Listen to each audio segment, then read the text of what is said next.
Hi, this is Pastor Ray Christl, and I'm an associate pastor with the Religion of Jesus Church here in Maui. We have branches throughout the Hawaiian Islands, and we'd like to wish you a happy Easter, and may the love of Jesus Christ be in your heart. And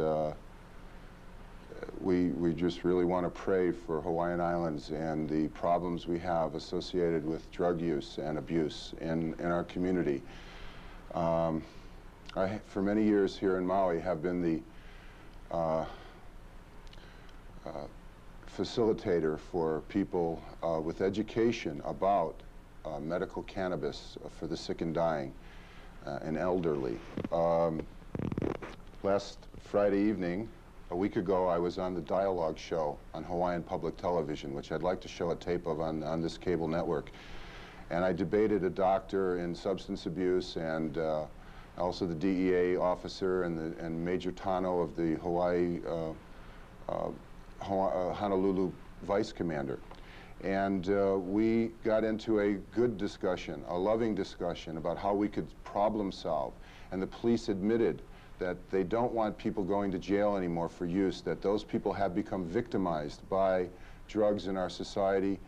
And we moved the discussion, we evolved it along to where we decided that, and the President has decided this, that medically we are going to deal with the problem more than as a criminal justice incarceration problem.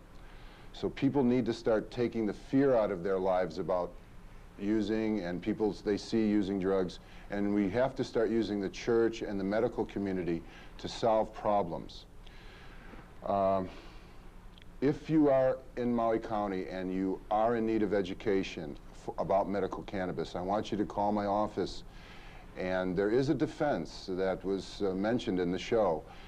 It's penal code, this is Hawaii Penal Code. For 20 years it's been buried in the penal code, and it's 712-1240-1. It's a defense to promotion. What it basically boils down to is if you're a medical need and your doctor will prescribe medicine of marijuana for you, that as a practitioner, as a religious practitioner and a pastor in a church, we have a defense, me as a facilitator in education, to teach you how to grow it in your house. And you as the, you have a right to your life and liberty and the pursuit of happiness and to heal yourself. That's our basic, most human right we have. And so there's a defense in the law, and this is the state law.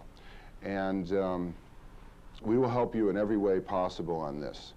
Very quickly, there's books that I would like you to be cognizant of, and this is what we always like to talk about is that in the United States every year from tobacco, which is a very addictive substance and causes devastation of 300,000 to 400,000 deaths, alcohol is devastating, and we know that Jesus made the wine at the wedding feast and made drugs as his first miracle, and so we are free to pursue intoxicants in the kingdom of heaven that we're in. But still, people abuse it to the extent in America of 150,000 deaths. Now, marijuana has never caused a single death in the history of the world here, according to the doctor I debated on the Dialogue, and they can't come up with a person yet that'll say that there's been death or that there's a lethal dose to marijuana. So what we're trying to do is put on an armor of, like a police officer puts on when they're going in and they're raiding someone and they're putting on all this body armor. We could put on the body armor of the law. And the law has stated religious use of cannabis is legalized. The Ninth Appellate Court has ruled this. The police have been cognizant of it for 6 months now. They're not about to advertise it. We're not trying to hype it. What we're saying is our church and our sacrament is religiously legal now under the Ninth Appellate Court and the Freedom Restoration Act for Religion signed by the President in 1994. There's also been a directive, it's an executive order by the President that says industrial hemp is a strategic food and resource for fiber, which you can make clothing, canvas, paper, And also that cellulose can be used to make the new substance in 1936 that the DuPonts wanted it to just be made out of coal or out of oil. You can use the same byproduct, you can use the same product of cellulose in the stalk of the sensimilla. In other words, we could be growing medical marijuana and take the stalk of it and make plastic to build homes for Hawaiians at very inexpensive rates. Or we could build an automobile. I could show you a picture real quickly here on page 50 of a car that Henry Ford made out of cannabis. I know it's hard for people to believe it, but here's a car made out of cannabis that not only did Henry Ford want the car to be made out of plastic made from hemp, but he wanted it to be run. In other words, the fuel.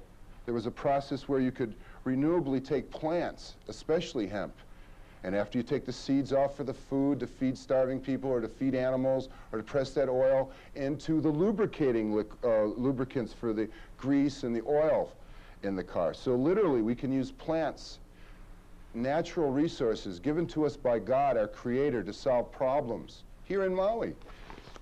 Now, the National Review, which is the publication of the conservative right, and William F. Buckley, who is a scholar, has come out recently. This is the second front page in a year where he said, yeah, it's Powell, people. The war on drugs, is the war on drugs really lost? And he gives 17 scholarly points in this magazine where he feels that the way to go is harm reduction and immediate relaxation of laws against cannabis for even recreational use. Our goal as a church is to convince the state Supreme Court, our legislature, our governor, our mayor, our county council, that cannabis must remain in one's home in the beginning until further studies are done on how Holland has solved the problem of differentiating hard drug use from soft drugs. In Holland, you can go in to there's over 1,000 different, they euphemistically use the term coffee shop. And we know these are marijuana hashish clubs where you go in and you smoke either hashish, which is the resins that are collected by, literally in ancient times in India, they'd have the women, of course, they would be more, you know, or the slaves would do this. The people that were not the princes and the religious leaders, they were the recipients of the hash oil, which is called charas in India, which is sacred. And they would rub the plant, and then this black gooey tar would be rubbed into Nepalese temple balls, and that was for the shaman, the top shamans, the priestly class, the Brahmin class, the sadhus in India that walk around almost butt naked in India smoking cannabis as a religious sacrament. When they went to Jamaica and started preaching to the black slaves who also had this plant from Africa in their religions, and from the triangulation from the south with the Zulus and what we know as South Africa, all the way up to the Moroccan keef and across to the shamans in Egypt, where the therapeutics, the ancient, where we get the word therapeutics from the ancient shamans of Egypt. Cannabis has been used for religion and medicine since the beginning of time, immemorial, 12,000-year history. And here now, with the new machinery that we can take and make plastic and build homes and make furniture, make automobiles, run automobiles on one single plant, let alone if we started to realize the potential of other plants.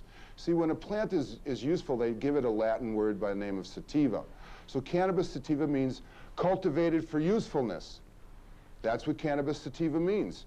So for them to try to eradicate a plant where they have laws against extinction, in other words, if there's some obscure plant like this tree here that was being eradicated, it's against the law. But all of a sudden they can fly helicopters to go after a plant that most of the people of the world in religion has said has been a sacrament, and that can be made into plastic and paper so that we don't have to cut down trees. We can feed starving people. We can give medicine to people to alleviate their suffering, because that's what cannabis is. It doesn't cure diseases. It alleviates suffering. It's an analgesic. It's a comforter, like the Holy Spirit. It comes on us when we need it, and we pray, and the Lord is with us.